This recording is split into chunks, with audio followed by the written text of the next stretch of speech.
Hello aspirants, welcome back to the channel. So aspirants, social media এটা news বহুতে viral হৈ আছে আৰু ইটো ভাইৰাল নিউজটোৱে মই আপোনালোকক ক'বলৈ ইটো ভিডিঅ'টো আনিছোঁ। সো আপোনালোকে সবে জানে ৰঞ্জন দৈমাৰী ছাৰ। সো ইয়াৰ বিষয়ে আজিৰ ভিডিঅ'টো হ'ব ওকে। সো ফাৰ্ষ্টতে মই আপোনালোকক ক'ম এইটো United forum of x NDFB আপোনালোকে দেখা পাই আছে।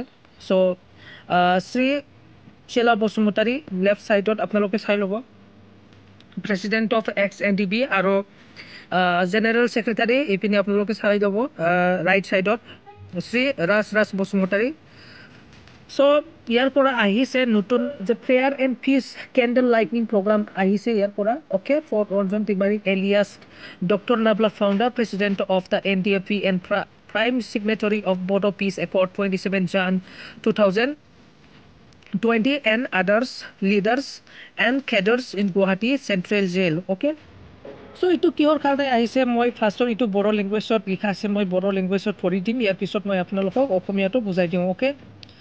स' मानाव गेदेर गिबियावनो इउनाइटेड फराम अफ XNDBनि जानानै मान गोनां गावबुरा नोंथांमोननिसिम गुरैयै मिथिहोनायजों लोगोसे खावलायहरनाय जायोदि फैगौ 29/11/2024 आव अक्ट'खालि मानाव गेदेर NDFBनि गायसनगिरि mister Ranjan Daimary alias doctor Nabla सारनि सुप्रिम कर्टआव बेल हियारिं जागोन। बेनिखायनो जेन' बे बेल हियारिंआ मोजां जानायनि मोनगोननि मिजिं लानानै फैगौ 28/11/2024 अक्ट'खालि बेलासिनि 4 रिंगायाव इउनाइटेड फराम अफ XNDBनि बानजायनायाव मोनफ्रोमबो जिल्ला आरो एरियायाव केन्डेल लाइटनिं सावनानै सारनि थाखाय आर'ज गाबनायनि हाबाफारि लानायजों लोगोसे बेबादिनो जोंनि एमटिका एरियानि इउनाइटेड फराम अफ XNDB आबो एमटिका पुर्णिमा फोथारावहाय बे हाबाफारिखौ मावफुंनाय जागोन।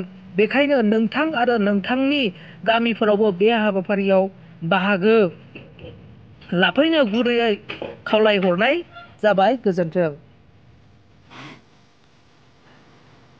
So guys, আপোনালোকে সবে জানে doctor Nabla is the founder of NDFB and freedom fighter of Bodoland যাৰ কাৰণে ছাৰক জেললৈ পঠাই দিয়া হৈছিল। বাট আফটাৰ পিচফুল এগ্ৰিমেণ্ট যিকোনো ফ্ৰীডম ফাইটাৰক আপুনি জেলত পঠাব নোৱাৰে কিয়নো এইটো এটা পিচফুল এগ্ৰিমেণ্ট হয় যাৰ কাৰণে আলফাৰ লিডাৰ আলফা আপোনালোকে জানে তেওঁলোকে জাতিৰ কাৰণে কাম কৰে। তেওঁলোকে কৈছিল যে ৰঞ্জন দৈমাৰী ছাৰক এৰি দিব লাগে okay because he is not freedom fighter now he sign the peace agreement with the Indian government আৰু এই এগ্ৰিমেণ্টটোৱে হ'ল বিটাৰ এগ্ৰিমেণ্ট অ'কে যাক ইয়াতেও লিখি দিয়া হৈছে।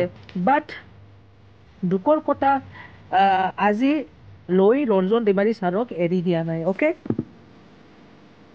বাট বৰ্তমানত এটা নিউজ ছ'চিয়েল মিডিয়াত স্প্ৰেড হৈ আছে কিন্তু এইটো নিউজটোৱে হ'ল ছাৰৰ কাৰণে সুপ্ৰিম কোৰ্টত বেল হিয়াৰিং হ'ব অ'কে সুপ্ৰিম কোৰ্টত বেল হিয়াৰিং হ'ব।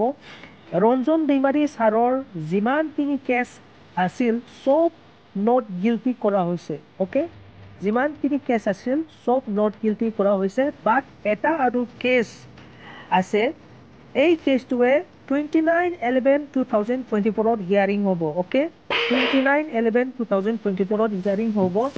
যদি গিল্টি ফাউণ্ড হয় তেনেহ'লে এগেইন জেললৈ যাব লাগিব অ'কে যদি গিল্টি পায় তেনেহ'লে এগেইন জেললৈ যাব লাগিব। কিন্তু যদি নট গিল্টি ফাউণ্ড হয় তেনেহ'লে ছাৰে বাহিৰলৈ আহিব পাৰিব অ'কে। চ' ইয়াৰ কাৰণে ইয়াতে কেণ্ডেল মাৰ্চিং হ'ব ৰঞ্জন দৈমাৰীৰ কাৰণে ৰঞ্জন দৈমাৰী ছাৰৰ কাৰণে কেণ্ডেল মাৰ্চিং কৰিব দিছে অ'কে।